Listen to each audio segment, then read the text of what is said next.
Saudara, setelah sempat ditunda, Presiden ke-7 Republik Indonesia Joko Widodo akhirnya menjalani pemeriksaan sebagai saksi atas kasus dugaan pencemaran nama baik tudingan ijazah palsu yang dilaporkan ke Polda Metro Jaya.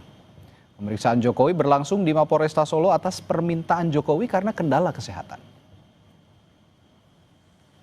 Polemik kasus dugaan ijazah palsu terus bergulir.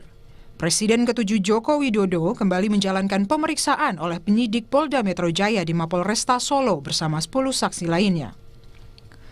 Dengan didampingi kuasa hukum, Jokowi menjalani pemeriksaan selama 3 jam. Dalam pemeriksaan, Jokowi menyatakan penyidik menyita 2 ijazah miliknya, yakni ijazah SMA dan ijazah S1 Jokowi. Ya, juga sudah dilakukan tadi penyitaan ijazah asli S1 dan SMA oleh penyidik. 2 ijazah aja prinsip. Iya. Tadi juga bersama-sama ya dengan saksi-saksi yang lain yang juga diperiksa ada berapa? 11. Berapa? 11. 10 plus berapa? Pak, ini kan plus saya berarti 11. Pak, izin Pak, ini kan naik ke penyidikan, gimana Pak perkembangan hukumnya?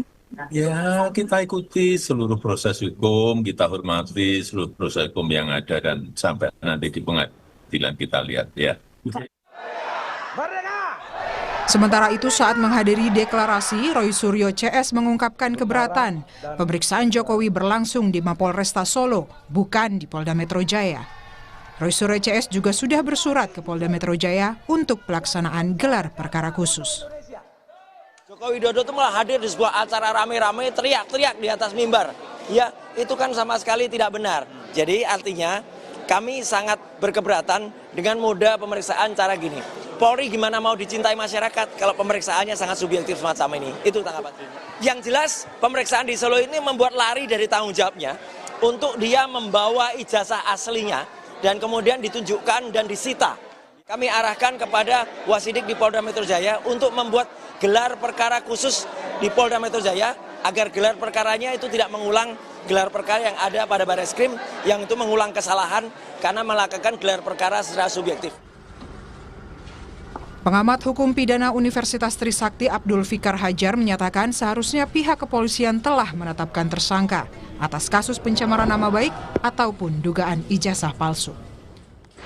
Saya kira penegak hukum dalam hal ini baik kepolisian maupun umpamanya kejaksaan kalau dilihat sebagai tindak pidana khusus seharusnya sudah menentukan siapa tersangkanya supaya duduk persoalannya menjadi jelas ya apakah itu tentang ijazah palsunya atau tentang pencemaran nama baiknya. Saya kira begitu. Kasus pencemaran nama baik tudingan ijazah palsu telah lama bergulir. Tindakan saling lapor hingga saling tuding terus berlangsung. Namun hingga saat ini belum juga menunjukkan titik terang. Tim Liputan Kompas TV.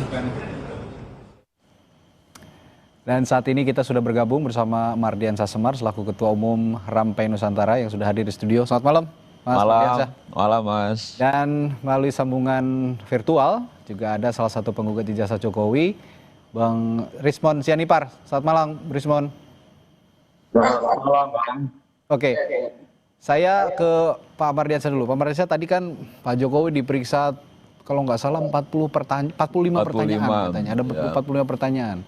Ini yang komunikasi Anda dengan Pak Jokowi terakhir, apa yang ditelaah dan sejauh mana sebenarnya ini bisa membersihkan nama baiknya Pak Jokowi? Karena ini kan pelaporannya pencemaran nama baik. Ya, menurut saya sih ini kan memang harus dituntaskan ya. Pada titiknya memang Pak Jokowi merasa bahwa apa yang ditudingkan pada dirinya atau apa yang sematkan pada diri Pak Jokowi ini sudah dilewat batas kewajaran sehingga sudah tidak bisa lagi ditolerir. Lalu dilakukan pelaporan sebagai warga negara yang baik, yang punya hak untuk melaporkan orang yang diduga juga sudah melakukan tindak pidana pada dirinya, kan sah-sah saja. Dia laporkan, berproses, dan sekarang sudah masuk penyidikan.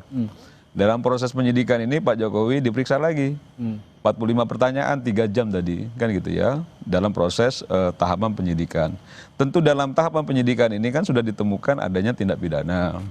Tinggal bagaimana siapa pelaku-pelaku yang dianggap memang itu terlibat dalam tindak pidana yang dituduhkan atau dilaporkan oleh Pak Jokowi. Jadi saya rasa proses hukum yang biasa-biasa saja, bukan juga yang terlalu luar biasa gitu ya. Jadi nggak perlu juga didramatisir macam-macam sebenarnya. Gitu.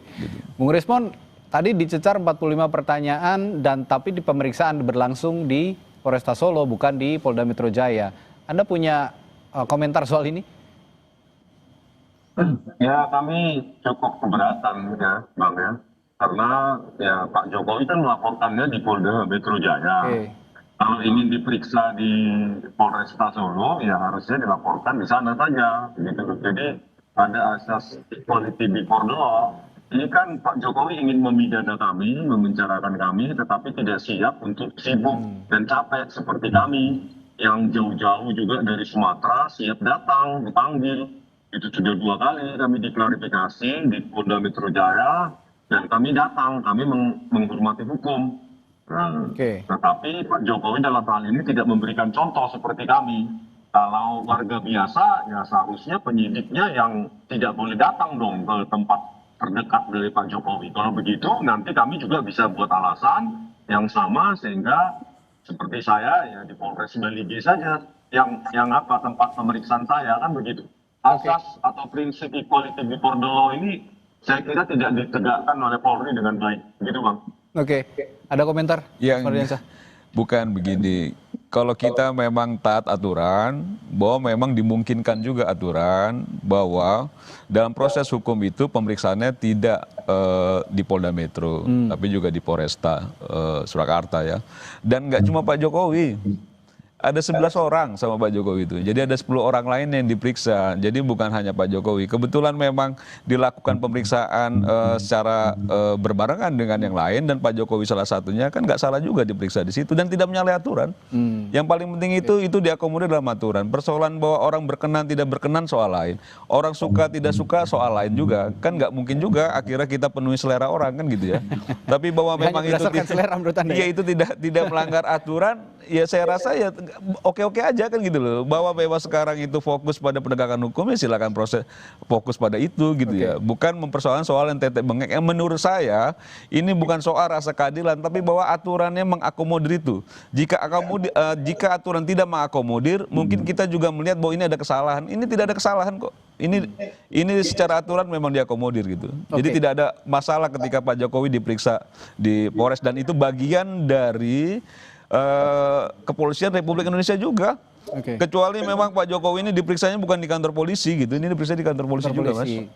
Karena ada halangan, berarti itu menurut Anda sah-sah saja kan? Iya, sah-sah saja. Dan itu berbarengan juga sama yang lain. Nggak ada masalahnya. Ada penilaian publik juga yang menganggap bahwa kasus ini sangat berlarut-larut seperti tidak ada ujungnya. Dan kemarin Bung Rismon dan teman-teman juga mengatakan perlu ada gelar perkara khusus juga nih Bung Rismon. Apa maksud gelar perkara khusus ini diajukan kembali setelah kemarin di Bareskrim juga sudah digelar? Ya Bang, kalau Bang Mardiansa mengatakan seperti itu, mengapa hal itu tidak terjadi juga kepada Bang Egy Sujana yang saat itu sakit di Penang, kenapa tidak penyidiknya datang ke sana dari Mabes Polri? Begitu loh. Jadi kenapa Bang Egy Sujana langsung dideskripsikan sebagai mangkir? Kan ini kan tidak tidak ada perlakuan yang sama oleh kepolisian. Maka terkait dengan gelar perkara khusus, ya, kami juga meminta karena tadi katanya ya ijazah SMA maupun ijazah S1 Fakultas Kehutanan UGM itu sudah disita. Ya semoga benar-benar disita sampai ditunjukkan ke pengadilan nanti.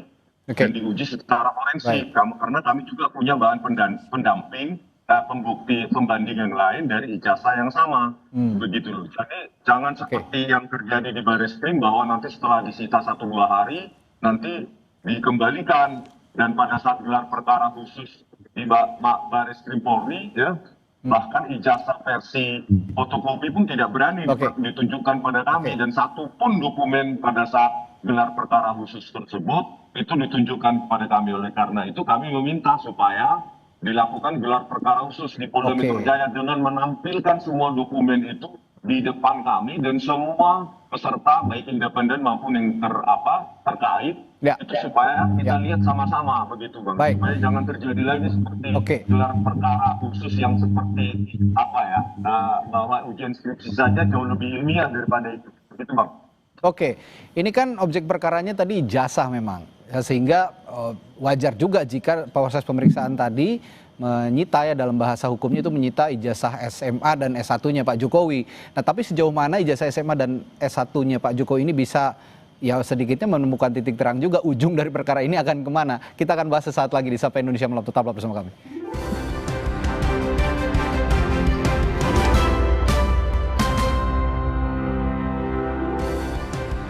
Ya, kita lanjutkan kembali perbincangan, masih membahas tadi pemeriksaannya Presiden ke-7 Republik Indonesia Joko Widodo soal laporan pencemaran nama baik yang menuding ijazah Pak Jokowi adalah palsu.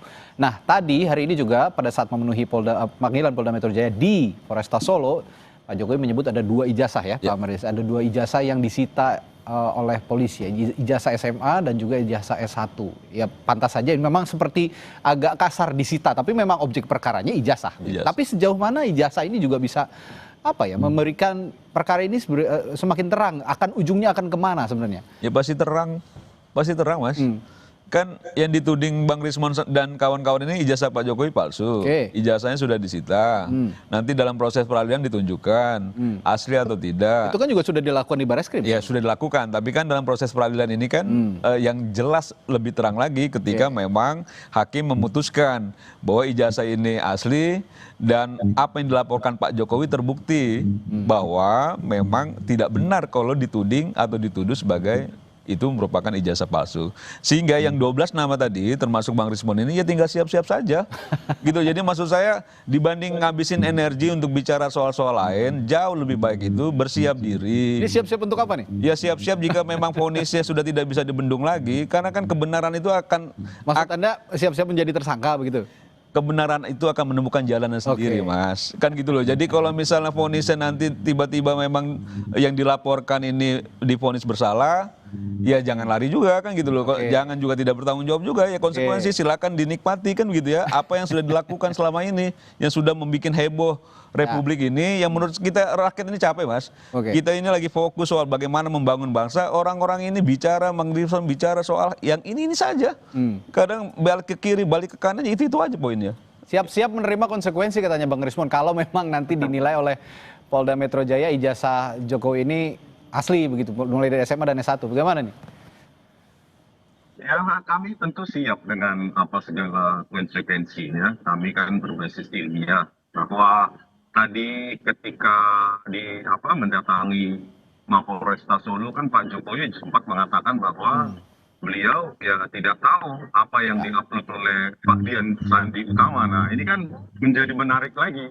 Sebenarnya ijazah yang ada ya di tangan Pak Jokowi dengan ijazah yang diupload oleh Dian Sandi Utama berarti ada 2 ijazah yang berbeda. Ya. Jadi ini perlu pengkajian kembali karena karena kemarin pada saat Pak Dian Sandi Utama itu mendatangi Pak Jokowi seolah-olah bahwa dikatakan bahwa apa yang diupload oleh Pak Dian Sandi Utama adalah yang dimiliki atau serupa atau identik dengan apa yang dimiliki dipegang oleh Pak Jokowi. Jadi begini Bang Mardian saya, jadi kalau kita kan menjawab apa yang diklaim asli, maka kami jawab dengan metodologi kami bahwa itu palsu yang diupload oleh Dian Sandi Utama dan diperkuat juga dengan skripsi Pak Jokowi yang diklaim itu punya Pak Jokowi dan lulus, dan itu kan tidak ada lembar pengujian skripsinya. Nah ini saya juga mau tanyakan ini ke Bung Rismon. Bung Rismon, kemarin Anda juga melaporkan kan soal skripsi.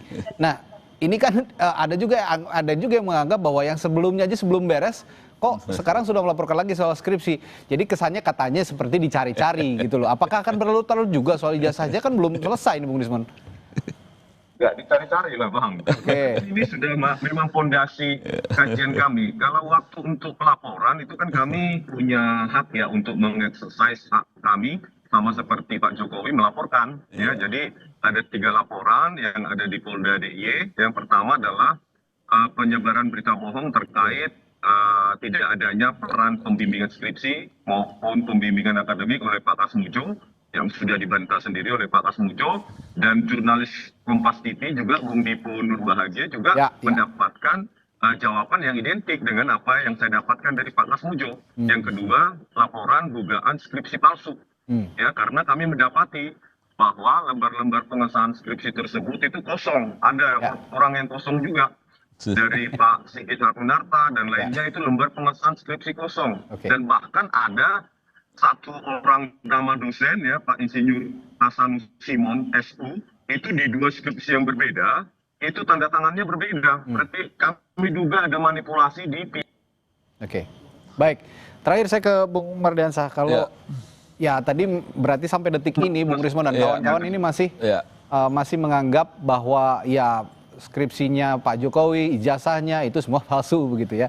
Tapi yang ingin saya tanyakan begini, Pak Mardiansah, untuk terakhir.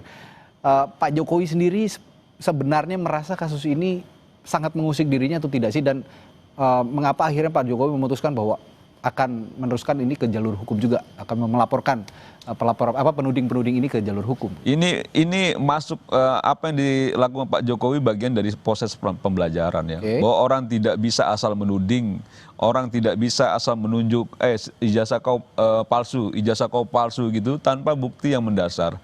Dan ketika itu berlarut-larut, akhirnya saya ingat Joseph Goebbels ini, menteri propagandanya Nazi itu yang selalu menekankan bahwa kebohongan yang diulang-ulang itu menjadi suatu kebenaran. Dan ini kan juga akhirnya begitu gitu loh. Dan ini pembelajaran bahwa nggak boleh orang asal atau sembarang, Mas. Gitu loh. Jadi kalau Bang Rismon dan kawan-kawan dia mau melaporkan apa, Jokowi udah sampaikan, dia ladeni kok mau sampai kapanpun gitu. Dan Bang Rismon dan kawan-kawan juga harus terima konsekuensinya ketika itu memang ada konsekuensi hukum. Dan ini proses pembelajaran buat Republik ini. Saya nggak tahu ya, memang kalau dilihat dari latar belakang ya, selain Bang Rismon ada Roy Suryo dan kawan-kawan, ini kan latar belakang yang memang berseberangan dengan Pak Jokowi, yang pasti juga menstimulus gerakan yang dilakukan oleh teman-teman yang selalu menuding Pak Jokowi ijazah palsu. Apa narasi yang dibangun oleh Bang Rismon boleh saja, silakan, itu haknya Bang Rismon. Tapi ketika nanti sudah vonis dalam proses peradilan, hargai hukumnya. Gitu ya, hargai hukumnya dan dipenuhi juga sanksinya dan lain sebagainya. Jangan juga nanti akhirnya membangun narasi baru bahwa peradilan sudah dikooptasi dan lain sebagainya. Ini kan akhirnya juga nggak mendidik buat Republik ini. Gitu. Intinya ya kita punya lembaga hukum, kita negara hukum. Ya harus dihargain, Mas. Ya semua pendapat juga tapi tetap harus diakomodir oleh para penegak hukum juga, termasuk juga dari Bang Rismon. Kita akan lihat nanti ujungnya seperti apa. Sepertinya ini belum kelihatan ujungnya nih kalau memang. Sudah kelihatan sih, kemungkinan Bang Rismon CS ini akan dipenjara kayaknya. Akan dikenakan sanksi hukum ini. Baik, kita akan bahas lagi bagaimana nanti ujungnya dalam kasus ini. Terima kasih Pak Mardiansah dan juga Bung Rismon sudah bersama Indonesia Malam. Sampai jumpa lagi, selamat malam. Selamat malam, Mas. Saudara, setelah jeda